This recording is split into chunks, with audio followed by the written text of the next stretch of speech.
नोएडा में जो केस हुआ है ये सही में बहुत खौफनाक है। आप भी जानकर हैरान हो जाओगे। इसकी जो बेसिक स्टोरी है वो तो आप जानते ही होंगे कि एक टेकी युवराज मेहता अपनी गाड़ी में ड्राइव कर रहे थे रात को और ये गाड़ी एक पानी से भरे गड्ढे में गिर जाती है। युवराज मदद के लिए चिल्लाते हैं। 1.5 घंटे तक वहां पर एसडीआरएफ, पुलिस, फायर ब्रिगेड सब आ जाते हैं लेकिन कोई इसे बचाता नहीं और करीब 2 घंटे के बाद युवराज की डूबकर मौत हो जाती है। इसी समय के अराउंड वहां पर एक डिलीवरी बॉय था मोनिंदर नाम का, जो युवराज को बचाने की कोशिश करता है। पानी में खुद कूद जाता है लेकिन अफसोस उसे युवराज नहीं मिल पाता। अब इस घटना के बाद जब मोनिंदर का इंटरव्यू लिया गया तो उसने बताया कि मौके पे पुलिस भी थी, एसडीआरएफ भी थी और अग्नि विभाग वाले भी थे, फायर ब्रिगेड वाले भी थे। किसी ने उसकी मदद नहीं करी। बोल रहे थे ठंडा पानी है, हम नहीं जाएंगे अंदर, इसमें सरिया है, अंदर हम नहीं जाएंगे। अब जब ये इंसिडेंट वायरल होने लगा, लोग सोशल मीडिया पर हल्ला मचाने लगे, सरकार से अकाउंटेबिलिटी डिमांड करने लगे, तो कुछ दिन बाद ये डिलीवरी बॉय मोनिंदर एक और स्टेटमेंट देते हैं। एक नया वीडियो जारी किया जाता है जिसमें बिल्कुल उल्टा बोलते हैं। 15 मिनट के अंदर अंदर वहाँ पे पुलिस पहुंच गई। कुछ लोग मौजूद थे, उन्होंने पुलिस को कॉल की। 15 मिनट के अंदर पुलिस पहुंचने के बाद तो कुछ देर बाद ही एसडीआरएफ, एनडीआरएफ,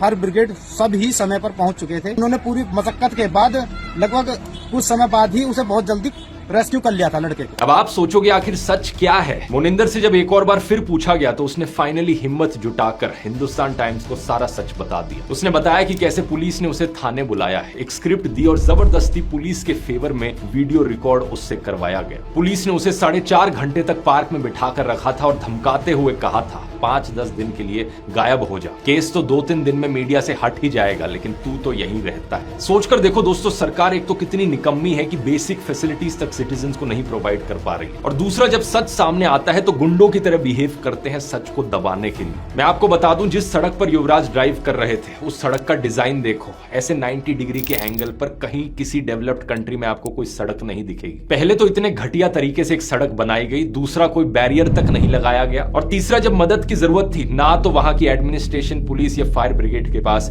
कोई भी इक्विपमेंट थी युवराज को बचाने के लिए। युवराज के पिता ने सीधा कहा, अगर डाइवर्स होते, कोई बोट होती, थोड़ी सी भी अगर मदद मिल जाती तो मेरा बेटा बच जाता। लेकिन जानते हो ये गड्ढा कहां से आया? इस जगह पर एक्चुअली में एक मॉल बनना था। बेसमेंट के लिए गड्ढा खोदा गया था लेकिन 2021 से इस प्रोजेक्ट को अबैंडन कर दिया गया था और गड्ढे के साइड में जो सड़क है उस पर कोई बैरिकेड्स नहीं, कोई रिफ्लेक्टर्स नहीं, यहां तक कि कोई स्ट्रीट लाइट्स तक नहीं लगाई गई। इंडिया टुडे की रिपोर्ट के मुताबिक ये साइट करप्शन के लिए पहले से ही सीबीआई इन्वेस्टिगेशन में थी और सबसे शॉकिंग बात तो यह है कि इस घटना से सिर्फ 15 दिन पहले इसी गड्ढे में एक और ट्रक भी गिरा था। फॉर्चुनेटली उस ट्रक का ड्राइवर बच गया था लेकिन तब भी जब ड्राइवर ने नोएडा अथॉरिटी से मदद मांगी थी तो उन्होंने उल्टा उस पर ही बाउंड्री वॉल तोड़ने का आरोप लगा दिया था। ये पूरी घटना दिखाती है दोस्तों क्या होता है एक शहर का हाल जब ऊपर से लेकर नीचे तक पूरा सिस्टम ही खोखला बन जाए।